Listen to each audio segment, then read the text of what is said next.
নমস্কার, আমি শান্তনু পাত্র। তোমরা এখন দেখছো অ্যাম্বিশন স্টাডি। আমাদের আজকের আলোচনা গণিত প্রকাশ দশম শ্রেণী। কোষে দেখি 1.4 একচল বিশিষ্ট দ্বিঘাত সমীকরণ। আমরা আজকে সলভ করছি 3-এর দাগের 3। সালমার গতিবেগ অনিকের গতিবেগের থেকে 1 মিটার পার সেকেন্ড বেশি। 180 মিটার দৌড়াতে গিয়ে সালমার অনিকের থেকে 2 সেকেন্ড আগে পৌঁছায়। অনিকের গতিবেগ প্রতি সেকেন্ডে কত হবে হিসাব করে লিখি। অনিকের গতিবেগের থেকে এত মিটার বেশি। অনিকের গতিবেগটাকে আমরা ধরবো, বই তোমরা পাশে রাখো। এখানে আমরা সর্বপ্রথম অনিকের গতিবেগটাকে ধরে নিচ্ছি। ধরি অনিকের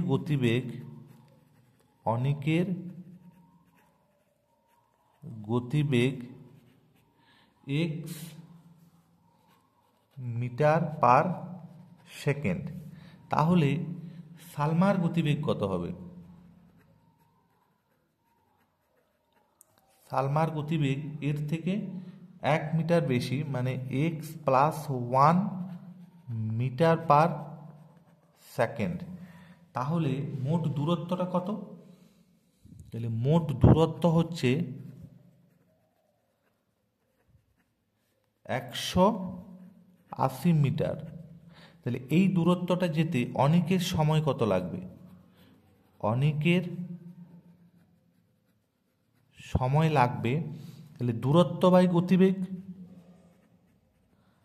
এটা সূত্র। সময় মানে হচ্ছে দূরত্ব বাই গতিবেগ। তাহলে দূরত্ব হচ্ছে 180 বাই অনিকের গতিবেগ হচ্ছে x, তার মানে এত সেকেন্ড সময় লাগছে এর। আর পক্ষান্তরে সালমার সময় কত লাগবে? সালমার সময় লাগবে, আর দূরত্ব বাই গতিবেগ এটা লিখছি না, সালমার সময় লাগছে 180 ডিভাইডেড বাই x প্লাস 1 এত সেকেন্ড। এরপর শর্তানুসারে করব, সরাসরি শর্তানুসারে আমরা কি করব? সময়টা কার বেশি লাগবে তাকে আমরা আগে রাখবো। তাহলে অবশ্যই অনেকের সময় বেশি লাগবে, তার কারণ এর গতিবেগটা কম। তাহলে শর্তানুসারে 180 by x minus 180 by x plus 1, এটা সমানই 2 সেকেন্ড আগে পৌঁছাচ্ছে যেটা, এটা সমানই 2 হবে। আর যদি তোমরা এটাকে আগে করো তাহলে অ্যান্সারটা কিন্তু মাইনাসে আসবে। তাহলে এটাকে আমরা লসাগু করছি, এক্স ইন্টু এক্স প্লাস 1 লসাগু হবে। তাহলে 180 into x plus 1 minus 180 x সমানই হচ্ছে 2। আর এখান থেকে আমরা ক্যালকুলেশন করছি 180 x 180 minus 180 x divided by x square plus x সমান 2।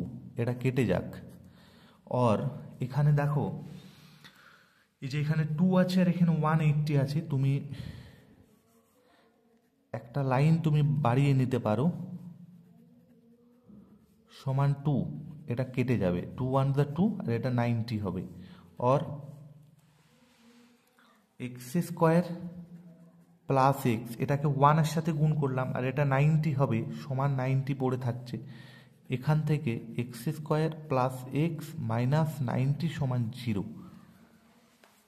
মানে 90কে বুদ্ধি করে বিয়োগের মাধ্যমে লেঁজামোড়া করে আমাকে এখানে 1 আনতে হবে। তাহলে 10 9 90, একদমই সোজা। তাহলে আমরা এখানে করব 10xটাকে আগে রাখবো আর 10 9 90 9xটাকে পরে রাখছি। তাহলে এই দুটো থেকে x কমন যাবে, x প্লাস 10, আর এই দুটো থেকে 9 কমন যাবে, x প্লাস 10 সমান 0। আর x plus 10 into x minus 9 সমান 0। তাহলে দুটি রাশির গুণফল 0 হলে তারা পৃথকভাবে 0। তাহলে হয় x প্লাস 10 সমান 0 হবে, আর x সমান মাইনাস 10 হবে, আর x মাইনাস 9 সমান 0 হবে, অথবা x সমান 9 হবে কিন্তু x not equal to minus 10, কারণ গতিবেগ ঋণাত্মক হবে না। গতিবেগ ঋণাত্মক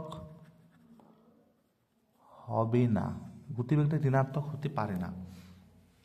তাহলে দেয়ারফোর এক্স ইকুয়াল টু 9, এক্সটাকে কি ধরেছিলাম? অনেকের গতিবেগ ধরেছিলাম। এখানে আমাকে অনেকের গতিবেগই নির্ণয় করতে বলেছে, তাহলে অনেকের